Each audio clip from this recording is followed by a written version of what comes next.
The chandelier trembled when the storm rolled over the bay. I felt it through the stem of my wine glass, the faintest quiver like a held breath. Outside, lightning drew brief skeletons of the trees along the drive, white against the windows. The Vance estate always looked most honest in bad weather. I'd ordered the table set for 6, though there would only be 5 of us. Old habits die like old dogs, obediently but not without noise. I could hear them arriving even before I saw them. Victoria's laughter first, too bright, too rehearsed, as though the cameras of her wellness vlog followed her everywhere. Then Caleb's voice, lower, tense, trying too hard to sound successful. Mara would come in last, quietly, the way she always did. Resentment makes people move softly. They hadn't been in the same room in 3 years. Mr. Blakely, my attorney, stood near the fireplace, his leather portfolio tucked under his arm. "Are you certain, Mrs. Vance?" he asked quietly. "They won't take it well." "Good," I said. "If they took it well, it would mean I hadn't done enough damage." He almost smiled, then thought better of it. Blakely had been with me 40 years, long enough to know when not to argue. He adjusted his tie and waited as the storm rattled the windows again. The door opened.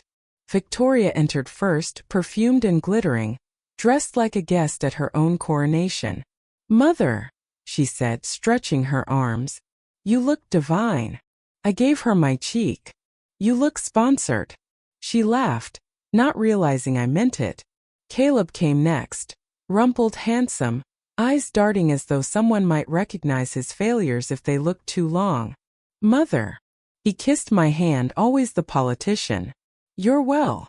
"As well as one can be when surrounded by people waiting for her to die," I said. He let go quickly. Mara arrived last, as expected. Plain black dress, no makeup, hair pulled into something between defiance and neglect. "Mother," she said simply. Her eyes flicked to her siblings, then to Blakely. "So this is what the invitation was about." "Dinner," I said. "And business." Blakely cleared his throat. "If everyone would take their seats." The dining room could have hosted an orchestra, yet the 5 of us sat in silence, surrounded by silver and stormlight. The portraits of my late husband and his ancestors stared down with all the warmth of taxidermy. Victoria was the first to speak. "So, Mother, tell us, what's this mysterious announcement?" She laughed again, flicking her hair. "You're not getting remarried, are you?" "Hardly," I said. "I already did that mistake once." Mara smirked. Caleb coughed into his napkin. "I've decided," I said, "to rewrite my will." The silence that followed was so sudden, even the thunder paused. Caleb spoke first. "Rewrite? As in redistribution?" "As in starting over," I said. "From zero." Victoria blinked.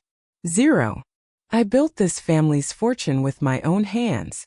Your father left debts, not wealth. I turned them into an empire.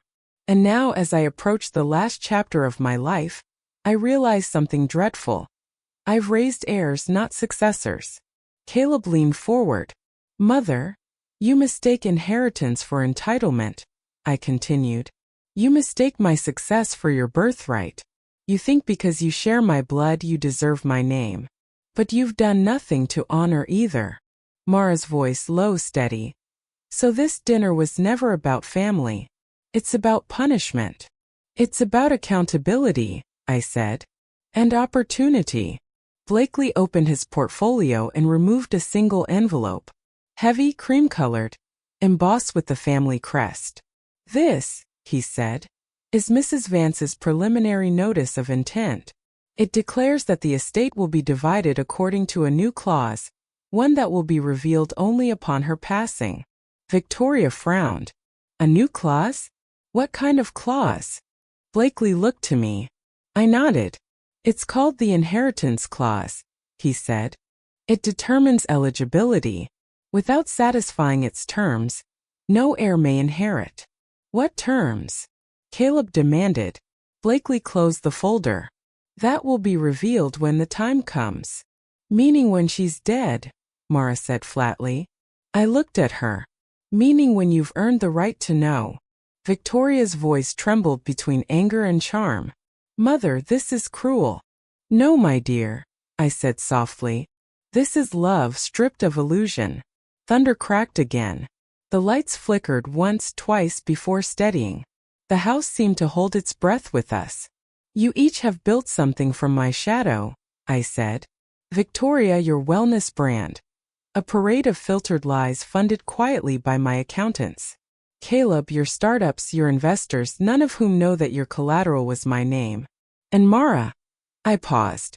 You, my caretaker, who siphoned money from the family trust to fund a foundation that doesn't exist.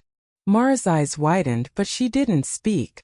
I know everything, I said. The question is, do you? Blakely looked uncomfortable. He'd warned me not to reveal so much, but cruelty, when precise, can be cleansing.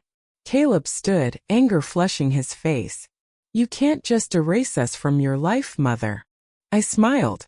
Watch me. He pushed his chair back so hard it scraped the marble. This is madness. Sit down, Mara said quietly. You'll only make it worse. I'm already ruined, he snapped. She just made sure of it. Victoria dabbed her eyes with a napkin. I don't understand. What do you want from us? Reflection, I said. Humility. Perhaps even gratitude. I'll be revising the legal documents this week. Until then, I suggest you consider what you truly deserve. I stood. The storm had eased. The windows glowed faintly with moonlight breaking through clouds. Dinner is served, I said. Eat something before you go bankrupt. Later, after they'd gone, each storming off in their own style, Blakely lingering just long enough to make sure I was all right, I sat alone at the table. The candles had melted down to stubs. The house creaked with the weight of old arguments. On the plate before me, untouched, was a slice of roast duck glazed in cherry wine. I watched the skin glisten under the candlelight, then pushed it aside. From the pocket of my cardigan, I drew the real document, the one Blakely didn't know about. My handwriting filled the page, careful and unflinching. If my children wish to inherit, they must find me first. But I will not be where they expect. They must search not for my money, but for the truth of what they've become. I folded it back into the envelope and sealed it.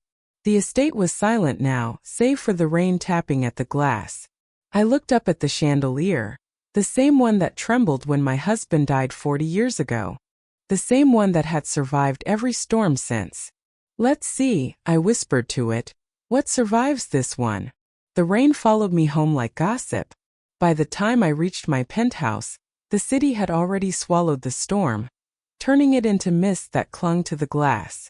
I dropped my heels at the door and went straight to the mirror. Always the mirror. The reflection was loyal, at least. The rest of the world was less so. Rewrite the will, I whispered to myself. Rewrite me. I turned the bathroom lights brighter, adjusted the silk robe, and hit record on my phone. Hey, my loves, it's Victoria Vance here. Tonight's been intense. But growth comes from chaos, right? So remember, whatever storm you're in, you are the calm at its center. I smiled just right. The smile that had sold millions in supplements and scented candles. Stop recording. Playback. Post. The little heart icons began to bloom before I'd even walked away. Validation quantified. But my mother's words echoed under the glow of the screen. Your wellness empire is a parade of filtered lies. I poured wine, ignored the message from my manager. Collab renewal delayed. Need to discuss finances. And scrolled the comments. 1,000 affirmations, none of which could drown out the truth. When I finally sat on the couch, I saw the box I'd been avoiding for weeks. My accountant had sent it. A pile of invoices and transfer records, some bearing my mother's name. Quiet infusions of cash. Always when I was pivoting or rebranding. Support I hadn't even asked for. I thought I was independent. Turns out I was a puppet with designer strings. The phone buzzed again. Caleb. Caleb. You still at the dinner? Me. Left hours ago. She's lost it. Caleb. We need to talk. Tomorrow. Noon. Private. The screen went dark. My reflection stared back at me from the black glass. For a moment I thought I saw her mother behind me, ghost-like in the city lights. I turned around. Empty room. Just me and my reflection. And both of us were starting to look scared. The parking garage smelled like metal and regret. I sat in my car long after leaving Mother's house, forehead against the steering wheel, rain ticking across the windshield like a metronome. My phone kept buzzing, emails, debt reminders, investors asking for updates. I didn't answer. When my startup HiveLink had been valued at $10 million, everyone called me a genius. The golden sun, Forbes wrote. They didn't know that the valuation was smoke. Venture capital built on hype. Loans signed with my mother's trust fund as collateral. If she rewrote the will, I'd lose everything. The garage light flickered overhead, stuttering like a heartbeat. I finally climbed out of the car and went up to my office, one floor above an abandoned gym, the kind of space that still smelled of ambition gone stale. My whiteboard was full of half-erased equations and buzzwords. AI-driven, disruptive scaling, seed pivot. Lies dressed as plans. I poured whiskey into a paper cup and called my partner Jonah. "Tell me you got the transfer," I said. A pause. Then, "Caleb, we didn't. Your mother's accounts are frozen." I sat down hard. "What do you mean frozen?" "She must have locked everything." The wire bounced. Twice. A faint hum filled my ears. "If she pulls out, the board will. Already knows. They're calling an emergency vote tomorrow." The line crackled. "Caleb, you need to fix this." I stared at the rain streaking down the glass. Somewhere in the distance a siren wailed. A city's lonely heartbeat. Fix this. I opened my laptop and pulled up old files, trying to think. There had to be a backup plan, an angle. But my mother's voice wouldn't stop whispering through my mind. "You mistake my success for your birthright." I slammed the lid shut. If she wanted to play games with her money, fine. But she had one weakness: sentiment. The estate. The history. The image of control. I knew Mara handled her personal accounts, her daily logistics, her estate security. If anyone knew where to hit Eleanor Vance, it was Mara. Mother once said I was the only one who inherited her silence. That wasn't a compliment. I drove home in the storm's gray aftermath, headlights carving through fog. The estate lay miles behind me, but it felt like it still clung to my clothes. The scent of lavender polish, old money, and judgment. I lived in a caretaker's cottage just beyond the property line. Not technically on her land, not technically off it either. A metaphor she would have enjoyed. Inside, everything was orderly. Ledgers on the desk, tea steaming beside them, the faint hum of the heater. I kept Mother's estate running: maintenance, taxes, trust payouts. I knew every leak in her empire. And she knew that I'd found one leak too many. The foundation she accused me of embezzling from wasn't fake. Not entirely. I'd set it up to preserve parts of the old city she wanted to demolish. Heritage buildings. Houses with stories. She called them rot. I called them roots. I'd taken the money, yes, but I'd used it for preservation, not theft. Still, in her world, defiance was the worst crime of all. The cottage phone rang. An old rotary, because cell service here was unreliable. I answered. "Mara Vance." "Still so formal," said Caleb's voice. "We need to meet. Tomorrow." "Why?" "She's rewriting the will. If we don't act, she'll cut us out." I laughed softly. "And you think teaming up with me fixes that?" He hesitated. "You're the only one who knows how her estate works. And Victoria? She'll follow whoever promises the biggest stage." I looked at the wall where the estate's old blueprint hung, hand-drawn decades ago, in my mother's careful script. The property was a maze of rooms and corridors. Secrets built into the foundation. "Where?" I asked. "The glass house," he said. "Noon." I hung up. The glass house. The name alone sent a chill down my spine. It was one of Mother's first projects. An abandoned mansion on the far side of the bay. She built it as a showcase of transparency. All glass walls and open spaces. But after my father's death, she'd sealed it off. Said it was haunted by unfinished business. I stared at the blueprint again. There was a hidden passage marked in faint pencil. One that led beneath the east wing, connecting to a storm drain. I'd always wondered what she was hiding there. Maybe it was time to find out. They think I don't know they'll meet. Of course they'll meet. They've been conspiring against me since the day I gave them separate bedrooms. The clause isn't finished yet. Not on paper at least. But I know what it must be. It won't be about money. It will be about truth. When Blakely leaves tomorrow, I'll pack a small bag and disappear. Quietly, elegantly. The estate will say I've gone to Europe for treatment. In reality, I'll go to the glass house. No one remembers that I built a second study there, beneath the floorboards. I'll watch what happens when my children are left alone with what they think they want.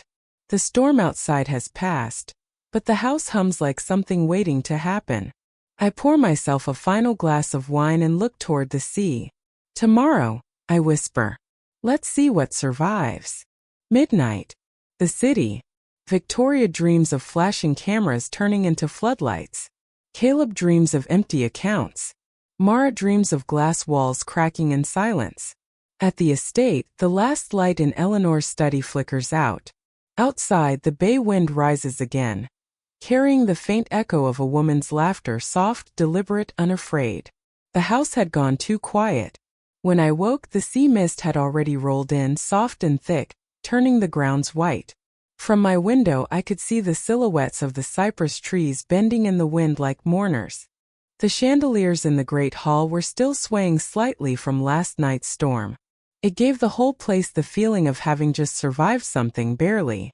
I poured tea and walked through the corridors. Every portrait I passed seemed to watch me go.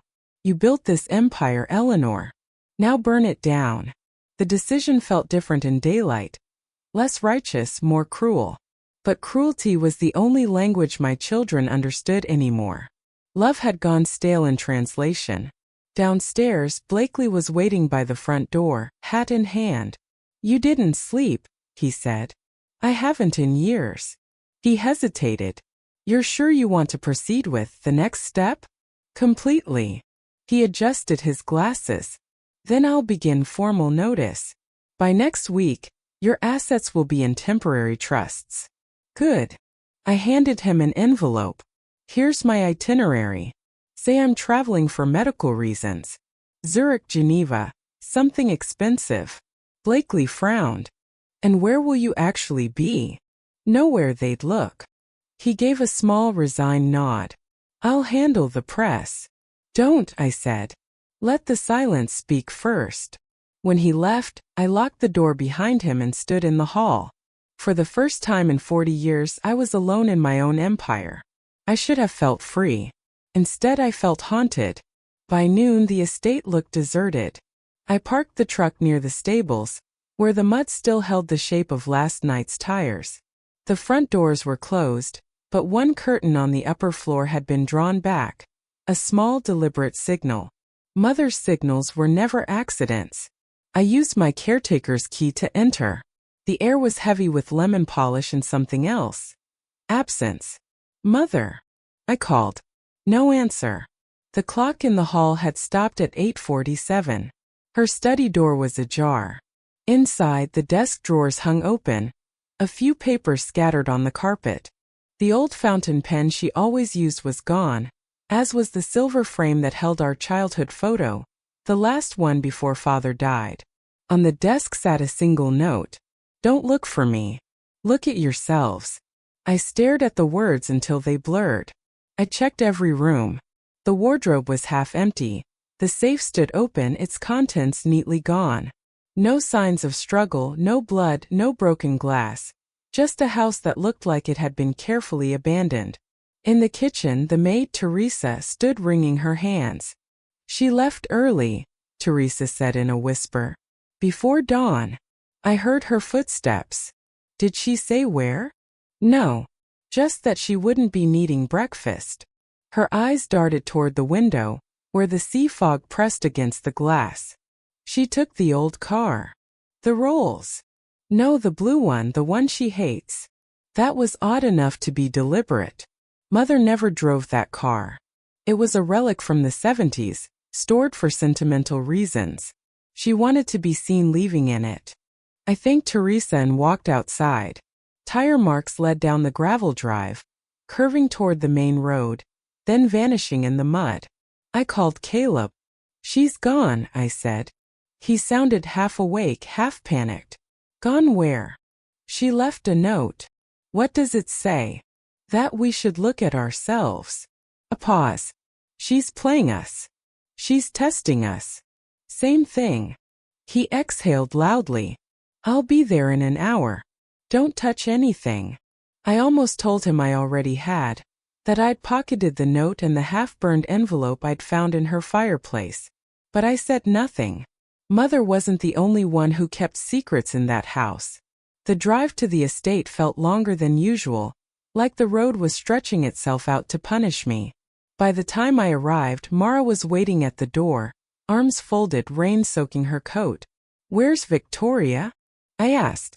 "Streaming, probably. She'll come when she realizes she's not trending." We went inside. The house smelled wrong, stale, hollow. The kind of silence that comes only after intention. "She didn't pack much," Mara said. "One suitcase missing. The small one. She took the Jag. The blue one. With the broken taillight. That car hasn't run properly in years. She made sure it would yesterday. I saw the mechanic." Caleb paced the foyer. "So what? She fakes a getaway, leaves a note and vanishes? She wants us to panic. She wants us to prove something." He stopped pacing. "Then let's prove we're smarter than her." I raised an eyebrow. "By doing what exactly?" "Finding her. Or whatever she's hiding." He motioned toward the study. "She didn't leave this place spotless by accident." Inside we started searching. Drawers, books, the back of paintings. Mother was fond of riddles. Caleb tore through things with the desperation of someone already losing everything. Then near the fireplace I found it. A key. Ornate, brass, old-fashioned, wrapped in a strip of linen embroidered with a single word. "Glass." Caleb took it from me. "The glass house." I nodded slowly. "That's where she is," he said. "Or where she wants us to go." He grinned faintly. "Either way, we'll find answers." I didn't say what I was thinking. The glass house doesn't give answers. It gives reflections. By the time I arrived, the estate was surrounded by police. Not the dramatic kind, just 2 cruisers, lights off, officers talking quietly near the gate. Reporters hadn't caught wind yet, but they would. Caleb was on the porch looking like he hadn't slept. "Finally," he said. "I had a shoot," I said. "You could have called earlier." He laughed, sharp and humorless. "She's missing, Victoria." "Missing or staging another lesson?" He handed me the note. I read it once, then again. "Don't look for me. Look at yourselves." I folded it back carefully. Sounds like her. Inside, the house was chaos, papers, drawers, half-empty closets. Mara stood by the window, staring out at the sea. For a moment, she looked exactly like Mother. Rigid, lonely, unforgiving. "So what's the plan?" I asked. Caleb glanced at Mara. "We go to the glass house." Victoria laughed. "That ruin? It's condemned." "Exactly." Mara turned. "Mother never does anything by accident. So you think she's hiding there?" "I think," Mara said, "that's where this begins." Outside, the fog began to lift, revealing the distant shimmer of water and the faint outline of the old mansion on the far shore. The glass house. All steel and glass and ghosts. It took them an hour to reach it. The causeway was cracked, half swallowed by weeds, the bay lapping against its edges like something trying to erase it. The mansion rose out of the mist, gleaming faintly even through decades of neglect. Its walls of glass reflected the gray sky, giving it the illusion of transparency. But the closer they got, the more the reflections fractured, distorting the landscape into 1,000 broken versions of reality. Mara unlocked the gate with the key. The door resisted at first, then opened with a groan. Inside, dust coated everything. The air smelled of salt and rust. And yet, there were fresh footprints in the entryway. "Someone's been here," Caleb whispered. "Or still is," Mara said. They followed the footprints down a long hall lined with glass panels. The reflections bent their figures into strange distortions, tall, twisted, overlapping. Victoria shivered. "I hate this place." At the end of the hall was a grand room, once a ballroom, now empty except for a single chair placed dead center. On the chair lay an envelope. Caleb snatched it up. "You've come this far. Good. But remember, the house sees everything." Below the words was a small drawing. A keyhole. Mara glanced around. "There's a hidden study here. Under the floorboards." "How do you know?" "Mother showed me once. Said it was where she kept unfinished things." They searched for an hour before finding the latch. A tiny indentation beneath the chair. When Caleb pressed it, a section of the floor opened with a low mechanical hiss, revealing a staircase descending into darkness. A draft of cold air rose up, smelling faintly of ink and old wood. Victoria looked at them both. "We shouldn't go down there." Caleb smiled grimly. "We already have." They descended. The room below was pristine. Bookshelves lined the walls, papers arranged in careful stacks. A single lamp glowed on a desk, still warm as if recently used. On the desk sat a tape recorder. Mara pressed play. "If you're hearing this," came their mother's voice, calm and steady, "then you've started to understand that inheritance isn't given, it's revealed. You think you've come looking for me. You're wrong. You've come looking for yourselves." Static. "The next step will be harder. You'll find instructions in the box beneath this desk. Follow them or walk away now. The choice defines the heir." The tape clicked off. They exchanged glances. Mara pulled open the drawer. Inside was a wooden box locked. Caleb used the brass key. The lock clicked. Inside were 3 sealed envelopes, each labeled by name. Beneath them, a smaller note, written in Eleanor's precise hand. "The one who opens another's envelope loses everything." For a long moment, none of them moved. Then Victoria said softly, "She's toying with us." Caleb stared at his name on the paper. "Or testing us." Mara said nothing. She just listened to the wind against the glass above, like the sea was whispering her mother's secrets. From the room above, I watched them through the one-way glass. They looked so much smaller than I remembered. Victoria always performing even in fear. Caleb calculating, desperate. Mara silent, observant, the only one who might understand. The house hummed with life again. For the first time in years I smiled. "Now," I whispered to the empty air, "let's see who they really are." The glass house did not sleep that night. Every pane caught the wind like a harp string, trembling with the storm outside. Inside, 3 envelopes lay on the desk like a silent jury. Mara sat nearest to them, arms wrapped around herself. Victoria paced, heels clicking on the tile. Caleb stood by the stairwell, watching both of them and pretending not to. "Mother's riddles again," Victoria said. "She's probably laughing somewhere, filming us for one of her twisted morality lessons." Caleb rubbed his eyes. "She never jokes about inheritance. If she says the choice defines the heir, then it does. No one said we had to open them tonight." Mara's voice was quiet but steady. "Waiting won't change what's inside." The wind rattled the glass.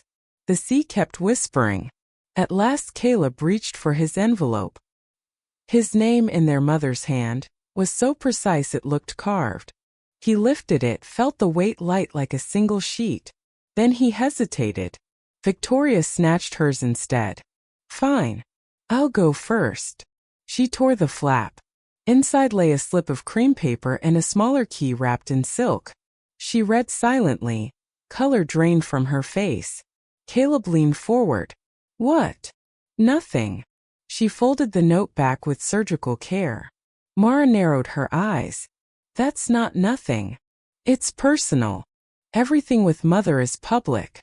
That's the point." "I said it's personal." Victoria slipped the note into her jacket, She wants us to confess something, doesn't she? Always did love a good confession. Caleb exhaled through his teeth. Typical. She divides us before we even start. No, Mara said. We divide ourselves. Later, after her siblings drifted to opposite corners of the mansion, Mara stayed at the desk. The lamp flickered, throwing her reflection across the glass walls in ghostly multiples. She turned her envelope over once, twice. Then she broke the seal. Inside were two things: a small brass key and a note in Eleanor's slanted handwriting. Everything you took still weighs on the house. Return what isn't yours before the tide turns. Mara closed her eyes. She could almost hear her mother's voice, the measured calm, the disappointment held like a blade behind every word. Return what isn't yours. The foundation fund. The money she'd borrowed, intending to replace, then hadn't. Eleanor had known. She had always known. Mara slipped the key into her pocket. Its teeth were carved with the number 314, the same as a safety deposit box in the old city bank. The last place she wanted to go. Caleb had not opened his envelope. He sat on the lower steps, staring at the rain crawling down the glass like veins. Every few minutes he glanced toward Victoria's jacket, where her note was hidden. Finally he said, "You read mine, didn't you?" Victoria blinked. "Excuse me. When I went out to check the generator, you were in the study. You're paranoid. Maybe. But you're a terrible liar." She met his gaze. For a heartbeat neither spoke. Then she shrugged. "Fine." I looked. "Congratulations. You're not missing much." "What did it say?" "You wouldn't believe me. Try me." She hesitated, then recited softly. "Debt is a mirror. Face it before it breaks you." Caleb's stomach turned cold. Of course Mother knew about the loans, the partnerships gone bad, the silent investors breathing down his neck. The words hit like a summons. Victoria smiled thinly. "See? Nothing you didn't already know." "Still," he said, "you had no right. And she had every right to manipulate us?" "Don't talk to me about rights, Caleb." Their argument rose until Mara's voice cut through it from the corridor. "Stop. The house hears everything." They froze. Above them, somewhere in the rafters, came a soft, deliberate creak, as if a footstep crossed the upper floor. All three looked up. The sound came again. Caleb whispered, "We're not alone." In the observation room above, Eleanor watched the monitors. 3 screens, 3 faces, each revealing more than they realized. She recorded a note in her ledger. Victoria lies first. Caleb denies next. Mara listens. The pattern holds. Another page. Let them sense the watcher. Fear sharpens truth. Outside, lightning flashed across the sea. For an instant her own reflection appeared in the glass, older, thinner, but resolved. "They'll understand eventually," she murmured. "Inheritance isn't money. It's consequence." Downstairs, the siblings moved through the corridors with flashlights, following the creak above. The sound led them to the spiral staircase at the back of the house. Dust motes drifted like ash in their beams. At the top landing they found nothing but an empty hallway and a closed door. The same door that led to their mother's old observatory. It was locked. Caleb tried the handle. "She's up there," Victoria whispered. "Or someone else is."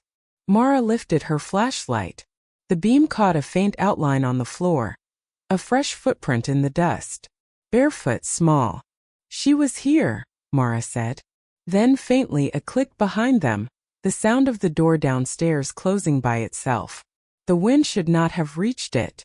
They stood frozen until the silence returned.